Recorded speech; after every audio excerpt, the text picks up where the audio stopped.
Assalomu alaykum. Bugun mikrobiologiya fanidan o'lat, ya'ni taun kasalligini diagnostikasi, umuman xususiyatlari, bu kasallikni qo'zg'atuvchisi haqida qo'ldan kelgancha ma'lumotlar ulashishga harakat qilaman. Xo'p.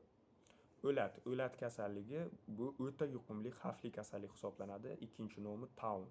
Aynan bu kasallikni qo'zg'atuvchisi Enterobacteriaceae oilasiga Yersina avlodiga mansub, aynan Yersina pestis hisoblanadi bu kasallikni qo'zg'atuvchisi.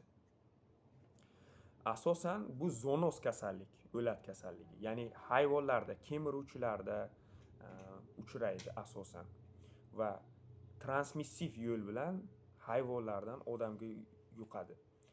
Aynan bu kemiruvchilarni ektoparazitlari, kana, burgasi, uni pashshasi, umuman chivinlar orqali odamga yuqadi. Shaharlarda asosan kalamushlar bu o'latni tarqatuvchisi hisoblanadi.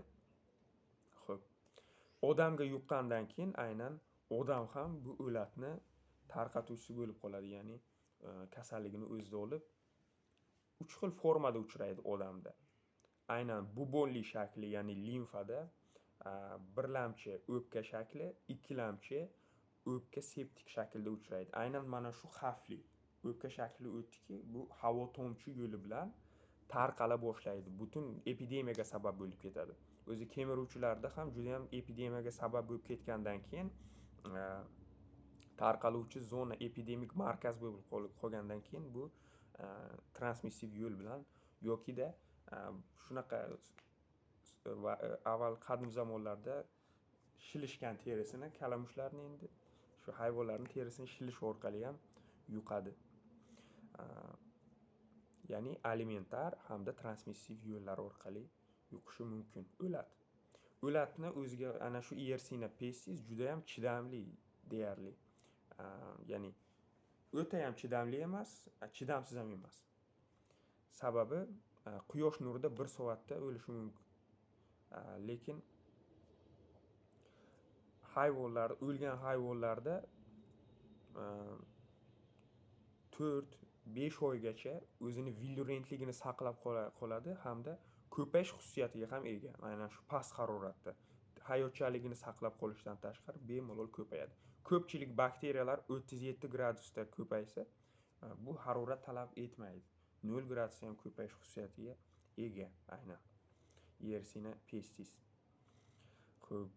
100 gradusda qaynatganda ham qaynatish orqali yo'qotish mumkin buni.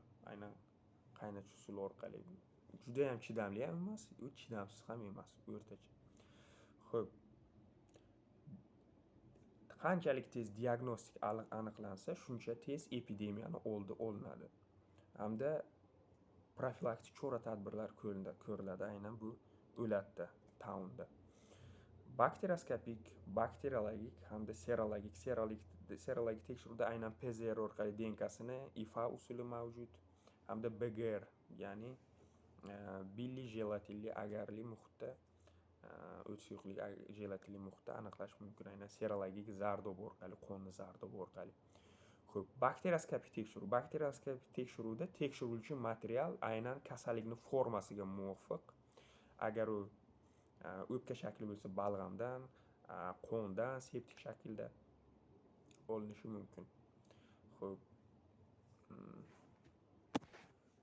Agarda bubonli shakl bo'lsa, aynan limfa tugunni suyuqligidan olib, gram usulda bo'yaladi. Gram usulda gram manfiy. Keyin metilen ko'kida bo'yalganda bu intensiv bipolyar bo'yaladi. Bu nima degani? Misol uchun 2 cheti bo'yaladi faqat intensiv bipolyarda. Tuxumsimon shaklda bo'ladi, ovoid. Gram usulida ham, metilen ko'ki bilan bo'yalganimizda ham intensiv bipolyar ham ovoid shaklda. Xo'p, yana bakterioskopik tekshiruvda immunofluoressensiya usuli, ya'ni lyuminescent mikroskopda tekshirishimiz mumkin. Aynan fluoroxrom bilan ishlov beramiz hamda antitella yuboramiz o'latga qarshi sarg'ish yashil rangli ovoid shaklda intensiv bipolyar sarg'ish yashil rangli tasvir ko'rinadi. Bu tezkor aniqlash usuli hisoblanadi aynan bakterioskopiyada. Xo'p, endi bakteriologik tekshiruvchi. Bakteriologik tekshiruvda 4 bosqichdan iborat. Aynan birinchi bosqichda go'sht peptoli agar, go'sht peptoli bulyon hamda Marten va Hottenberg bulyonlarida 25 gradusda, 28 gradusda harorat talabchan emas ekiladi. 13 soatdan keyin olinadi ekma hamda tekshiriladi. Endi agar go'sht peptoli agarga ekilgan bo'lsa, bunda ikki xil koloniya hosil qiladi: S hamda R shtammli koloniyalar. S shtammli koloniyalar bular avillurent, ya'ni villurent bo'lmagan shakli, u toksin nopatogen, ya'ni toksin hosil qilmaydigan shakli. Villurentli shakllari R shtammli koloniya hosil qiladi. Yosh koloniyalar daslar aynan shishani siniqlaridek siniq shaklda bo'ladi.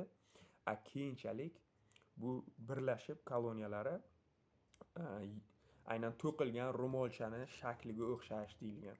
Ya'ni chetlari notekis to'qilgan ro'molcha shaklidagi koloniyaga aylanadi. Bu villurentli shakllari. Aynan go'sht peptoli agarda. Go'sht peptoli bulyonda ham xarakterli o'sish xususiyatiga ega, ya'ni parda hosil qiladi, shaffof, nozik, kulrang parda va ipchalar pastiga qarab bulyonni o'sadi. Uni bulyondan ajratib olish kerak bu pardani. Osilgan tomchi, ezilgan tomchi usulda harakatchanligi tekshiriladi. Agar harakatsizmi, xivchini yo'qmi, bu Yersinia pestis. Aynan. Keyin endi olganimizdan keyin buni ko'paytirishimiz kerak. Ya'ni aynan bittagina bir nechta kulturani ko'paytirish kerak. Uni aynan shu kulturani, sof kulturasini olishimiz kerak ko'paytirib. Xo'p, buning uchun qiyalatilgan go'sht peptoli agarga ekiladi, yokida bakteriofag tezkor usuli ham mavjud. Xo'p, go'sht peptoli agarda yana shunaqa shaffof parda hosil qiladi, nozik kulrang. Bakteriofag sinamasida 3 ta Petri kosachasi kerak. Birinchi, ikkinchi, uchinchi Petri kosachasi. Birinchi Petri kosachasiga oziqli muhit, ya'ni go'sht peptoli agar bo'lishi mumkin. Unda bakteriofag bilan aynan tekshirilayotgan material, ya'ni balg'ammi, u qonmi yoki limfa suyuqligimi, avval aralashtiramiz material bilan bakteriofagni, keyin oziq muhitga ekamiz aralashtirib. Birinchi kosachada.